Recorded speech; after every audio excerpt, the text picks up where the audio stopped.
Today's scripture reading is not as long as I initially thought when Paul gave it to me. So it can be found on page 111, Exodus 15:22 through 27.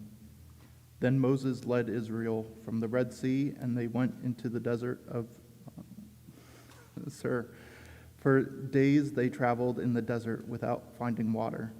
Then they came to Marah. They could not drink its water because it was bitter. So the people grumbled against Moses, saying, "What are we to drink?"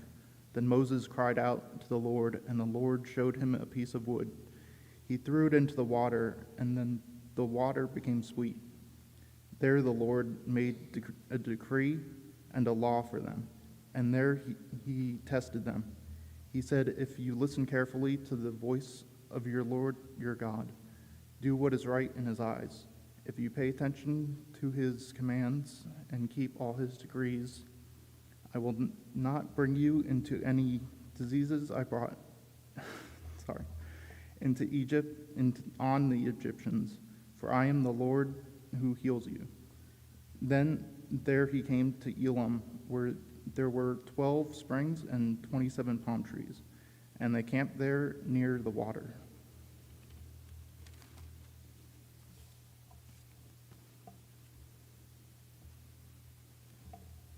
Exodus 17. The whole Israeli community set out from the desert of Sin, traveling from place to place as the Lord commanded. They camped at Rephidim, but there was no water for the people to drink. So they quarreled with Moses and said, "Give us water to drink." Moses replied, "Why do you quarrel with me? Why do you put the Lord to the test?" But the people were thirsty for water there, and they grumbled against Moses. They said, "Why do you bring us up out of Egypt to make us and our children and livestock die of thirst?" Then Moses cried out to the Lord, "What am I to do with these people? They are almost ready to stone me." The Lord answered Moses, "Walk on ahead of the people.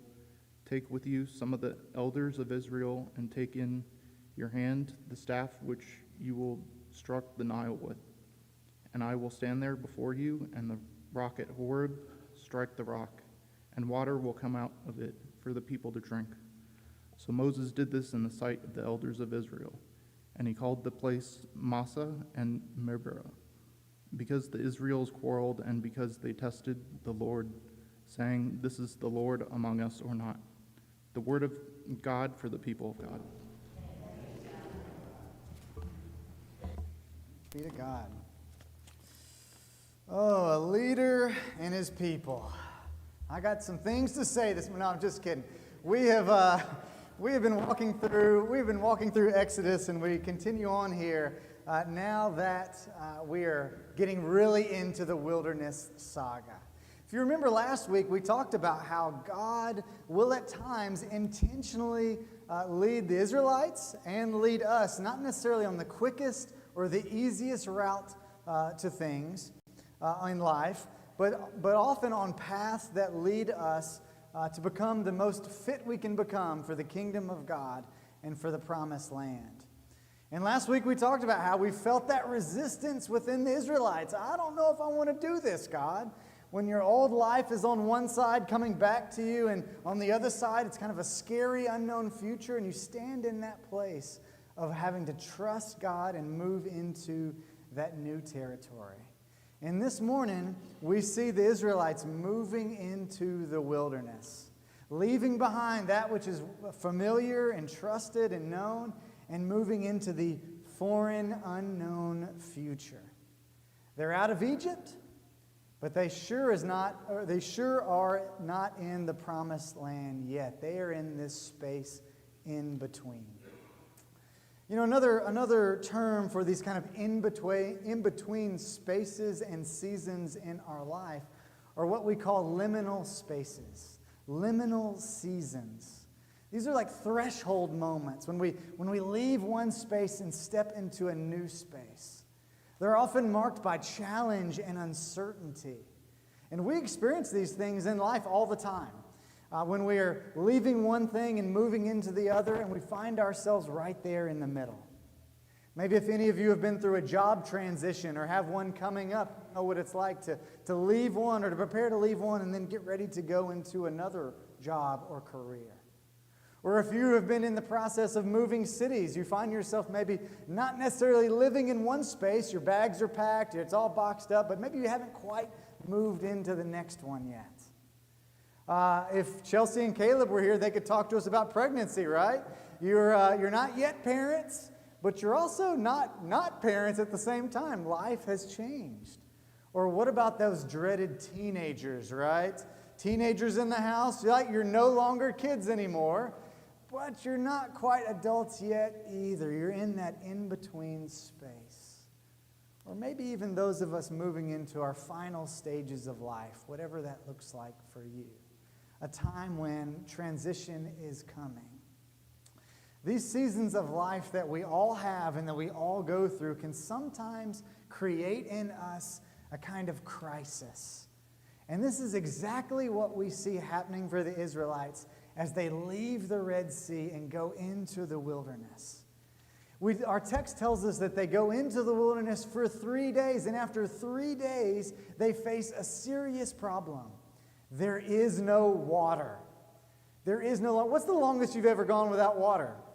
Right? I can tell y'all, last week I forgot my water bottle and I was chugging like old grape juice that was up here because my throat was dying. I couldn't make it hardly an hour without having some sort of water up here, right? Can you imagine 3 days without water? This is not a trivial thing. This is a serious crisis that they're facing.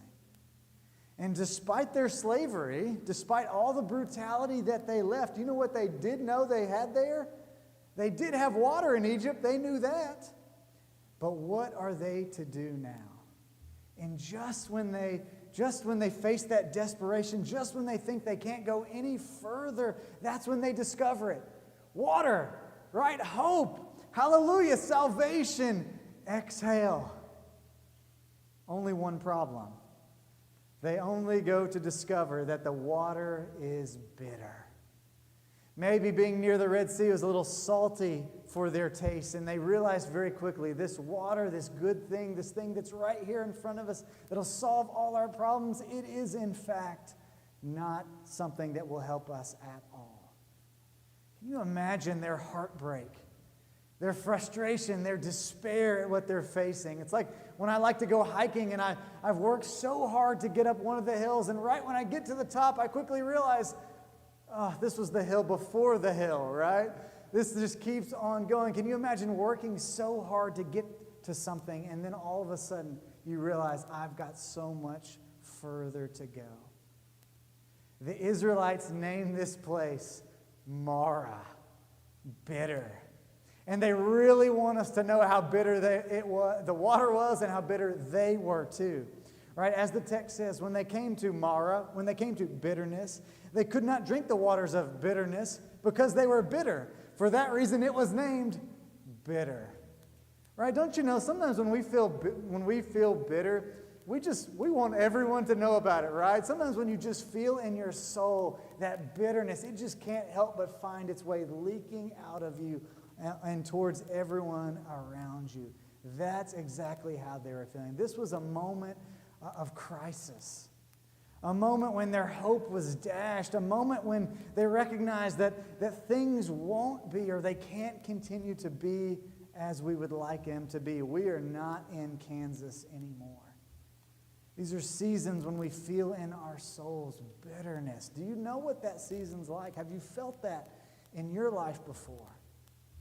Bitterness comes with this kind of cocktail of emotions that we have within us.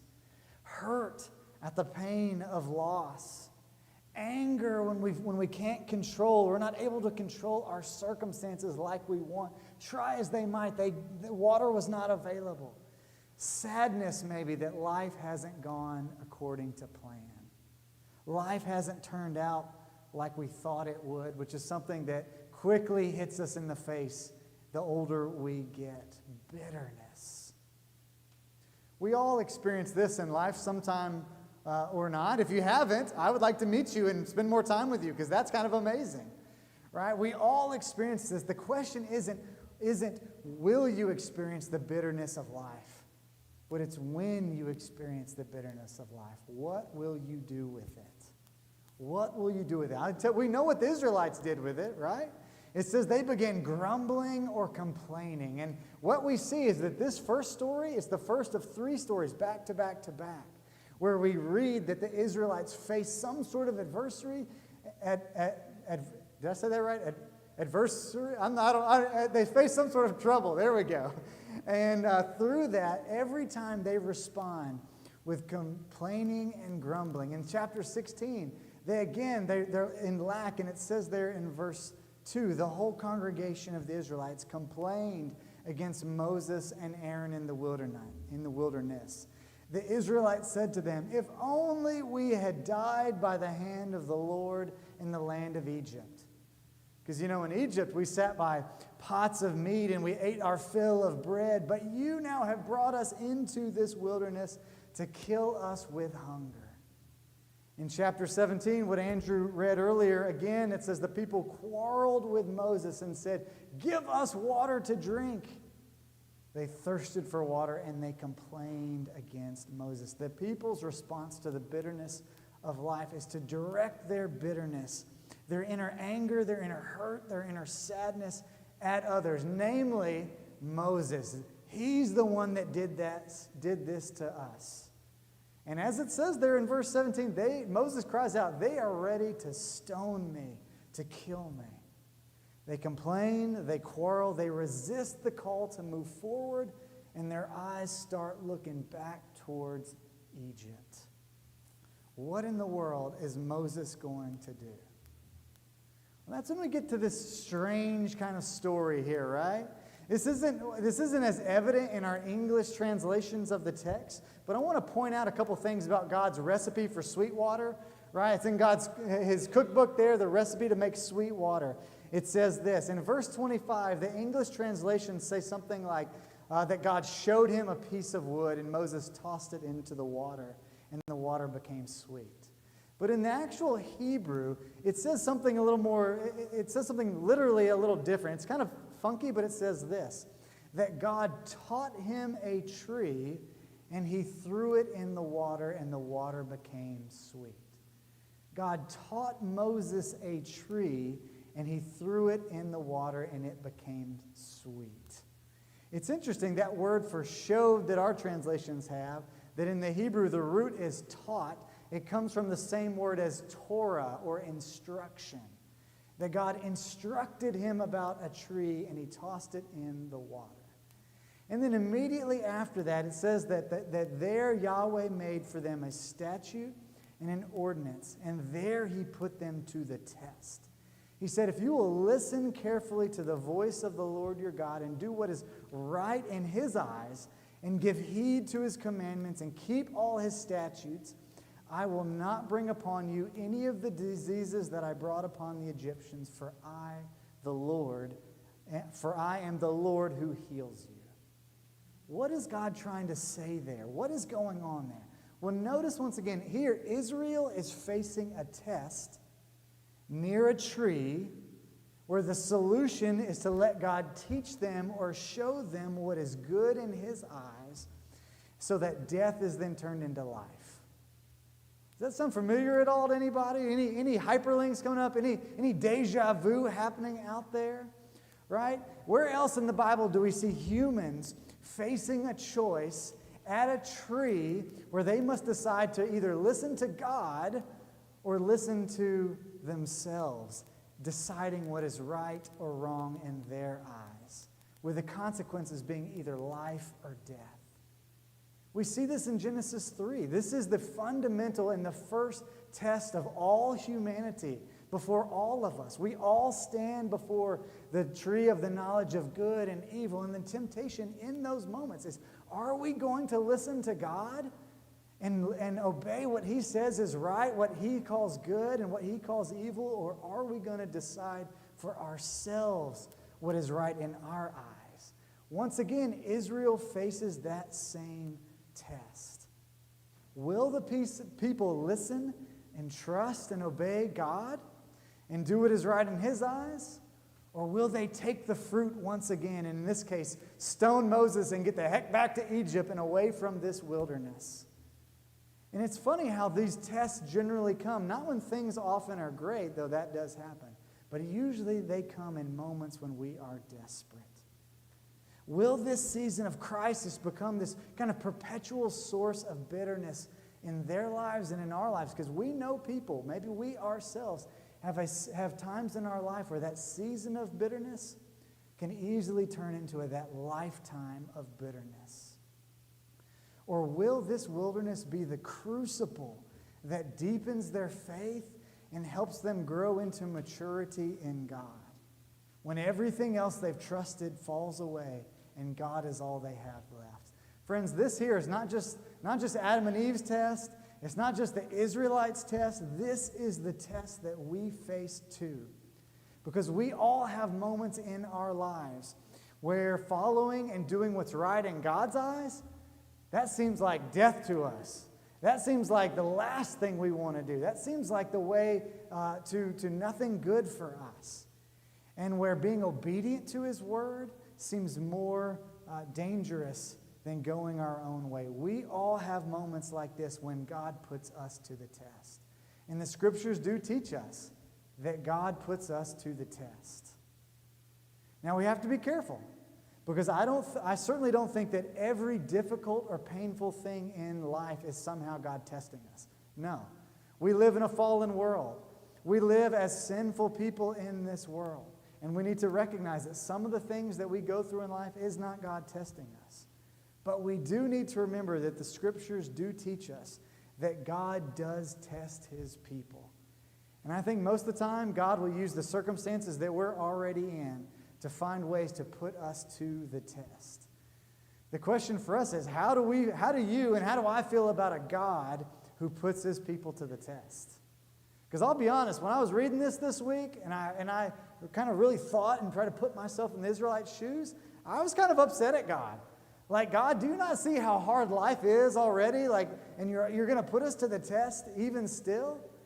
Are you that kind of God? And also I think it comes from the fact that when I think about tests, I don't have a lot of positive memories from that, right? Tests were the things that helped me learn the alphabet from A to F really well when I was growing up. I got to know that so well.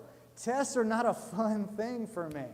And so when I think of God testing us, I don't always have the most positive associations. But in reality, tests are not always a bad thing. Despite some of the things that we've been through with tests are not a bad thing. In fact, I would argue that the nature of the test depends on the character and the motives of the one testing us. That the nature of the test depends on the character and the motives of the one testing us. Y'all know that when I was a kid, I spent a number of years in martial arts, right? That was one of the things I did growing up for a long time with my dad, and it was an important part of my childhood. But one of the things I remember about martial arts is that they put you to the test in there. If you wanted to get your next belt, if you wanted to gain your next level in the program, in the way there, you had to go through a test. They weren't just going to give it to you. And that test usually involved sparring, it involved your katas, it involved all sorts of things. And as I think back on those moments, those tests provided me a way of knowing where I was in my training. They provided me a way of testing my skills, and they provided sort of a litmus test for me and for my instructors to know where they needed to push me further. Because my instructors were men whose purposes in testing me was my improvement, was the mastery of what I was going through. And they were trying to prepare me so that whenever I did face something real in life, that I would be able to face it and not shrink back from the moment. Those tests were opportunities because those men believed in me and they wanted the best for me. And when I think about God, I think that's exactly how God is with us. God is like our parent. Parents, we do the same things, right? Parents do the same things with their children. I remember growing up, Mom would test me with my curfew, right? If I did well on that, it might get to go later a little bit. And when I didn't pass that test, it shrunk back a lot too until I was able to earn that trust. God is the same way when it comes to how God tests us. God's character and his motives are that we too would learn to trust him, to trust in his care for us, his plans for us, and ultimately to prepare us for what he's calling us to do. You know, we talked about how last week in chapter 17, the Israelites are going to face war. And last week we talked about how God didn't want to lead them directly into battle because he knew they couldn't handle it. Instead, he had to lead them through some other victories along the way. They had to go through a time of need and desperation. They had to experience the water from the rock and the manna from the heavens so that when they actually did face the battle, they could face it and stand up to the challenge. God tests us so that we can learn, are we truly trusting in him, or are we relying on other things for the source of our happiness and our well-being besides God? God will strip it all away so that we can know what it is that we're relying on. God will allow us to go through those things. And I believe it takes careful discernment on our end to recognize if what we're walking through is a test from God and what God's calling us to through that. But here's the thing. The Israelites, as we see in chapter 15, they failed the test. They failed the test. And guess what? In chapter 16, we're going to read about next week, they failed the test once again. And then in chapter 17, the third story of 3, guess what happens? We read about it. They failed the test once again. Instead of relying on God, they wanted to kick Moses' butt. They were so done with him. Every single time, Israel failed the test again and again. In chapter 17, when they were running out of water, they came to Moses and said, Moses, do that trick with the tree again. Come on now, we know you can do it again. And Moses was saying to God, come on, what am I to do with this people? It's almost like they had this entitled attitude about them. Like they took their salvation for granted, like they took the grace of God for granted. And guess what? Later on, even Moses himself will fail the test. And if I'm honest, I failed the test plenty of times. There have been times in my life when I knew God was calling me to be courageous, and I didn't do it. I was scared. I was afraid. I shrunk back. I tried to protect myself rather than do what is right. There are times when I know God was asking me in that moment, show more compassion. And I just didn't have it in me to do that.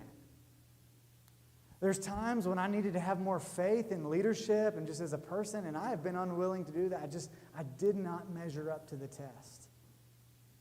There have been times when I've been afraid that I've taken even God's grace for granted sometimes and just kind of had this attitude with sin or whatever else in my life, like whatever, God will forgive me. I've been there. I have failed that test. And I don't know, maybe you have too. But here's the thing we need to understand about this. If you, like me, find yourself in a place where you have failed the test, and maybe you failed again and again and again, as we see in this passage, no matter how many times Israel fails the test here, God continues to bail them out with his grace. God continues to be right there with them. He continues to rescue with them. When they cry out for water, when they want to go back to Egypt, God says, Moses, I will teach you, I will show you what you need to do for these people. When they come to him later in 16 and they're grumbling and they're so mad and they long for Egypt instead of the way forward, God provides for them. And there once again in chapter 17, God once again is there and he gives them what they need in those moments. God rescues them again and again and again and leads them to rest. The 12 tribes get to rest. The 70 descendants of Israel that went into Egypt find their way out, and they rest in a place with 12 springs and 70 palm trees. Beautiful. So here, if you were like me, and sometimes when you face those trials and those tests, what should we do about it? The first thing I want to tell us is that we should embrace the test. Most of the time when I find myself in a testing, bitter time in life, the one response I usually have is, how can I make my life better? How can I get back to a place of comfort and of peace and of the time and place when I don't have to worry about the difficulty I'm facing? No, let's embrace the test as God's people. James tells us in chapter 1, my brothers and sisters, whenever you face trials, whenever you face tests, consider it all joy, because you know that the testing of your faith produces endurance. And let endurance complete its work so that you may be complete and whole, lacking in nothing. What if we are sabotaging God's good work in our lives because we are trying so hard to get rid of our circumstances and the tests that we're in, rather than in those moments, in those times, lean into God more? What if we are sabotaging God's work of bringing us to maturity when God is asking us to stay right where we are and trust that He'll get us through it? And as we do, we're going to face difficulty. And that's why the second thing we need to do is express our pain to God. I think one of the purposes of placing these three stories in a row and placing these different responses here from Moses and the people is to force us to consider, how are we responding in those bitter moments in life? Look, there's nothing wrong if we're in those moments to feel angry, to feel hurt, to feel sad. Having emotions is not sinful. Having emotions like anger and pain and hurt is not a bad thing at all. You need to feel those things. We need to feel those things. And if anyone ever tells you that it's wrong, that you shouldn't feel that way, that's bad. Don't listen to that. Having emotions is not a bad or sinful thing. It's what we do with those emotions that can be healthy or unhealthy, sinful or helpful. And that's what's important. Here the people take out their emotions on Moses and others, whereas Moses, when he faces those things, express them to God. Our emotions have to be felt, and then they have to be expressed. When we have times of strong emotion, anger, pain, jealousy, whatever it is, look, that's the check engine light of your heart. That's your heart telling you, pay attention to this. You're feeling something. Something's going on within you that you need to talk about, that you need to deal with, that you need to face. Don't run from that. Feel it. Feel it, identify it, and then talk with someone about it, or allow it to be something that teaches you what to do in those moments. If you're angry, maybe you need to step out. If you're sad, maybe you need to feel that and express that in some way to God or others. If you're lonely and you feel that, maybe you need to call a friend in those moments. Our emotions are the check engine light of our lives. Express those emotions in the midst of that test. And then finally, we need to come to Jesus. Hebrews chapter 2, verses 17 and 18 says this: Therefore, Jesus had to become like his brothers and sisters in every respect, so that he might become a merciful and faithful high priest in the service of God, to make a sacrifice of atonement for the sins of the people. Because he himself was tested by what he suffered, he is able to help those who are also being tested. Just like Moses was the Israelites' intercessor, Jesus is our intercessor. Did you notice there in 17 what God's solution was? When the people cry out for water, God says to Moses, look, I want you to go in front of the people with the elders. There's going to be a rock in front of you. And where does God position himself? God himself stands on that rock. And then he tells Moses, Moses, strike that rock and water will come out from it. What we see in those moments is we are getting a picture of the cross. That in those moments, Jesus was that rock who was struck so that God's grace and provision and life and care can flow out to his people. That God's forgiveness is for us. So no matter how many times you have failed the test, no matter how many times you have not measured up in the moment, no matter how many times you have shrunk back and desired to go back, there is always hope for you. Because Jesus is the rock that was struck, and his grace that flows out is an unending stream of mercy and kindness and hope. So friends, whatever test you're going through, whatever circumstances of life that you're in right now that are bitter, if life has not gone as you thought it would, if you find yourself in those moments, I just encourage you once again, embrace the test, don't run from it. Express what you're feeling within your heart and soul to God and to the people around you that care about you. And finally, come once again to Jesus. He is the rock that will be that protective covering from you so that His mercy and grace can flow out. Let's pick ourselves up again and again until we grow into maturity. Let's pray.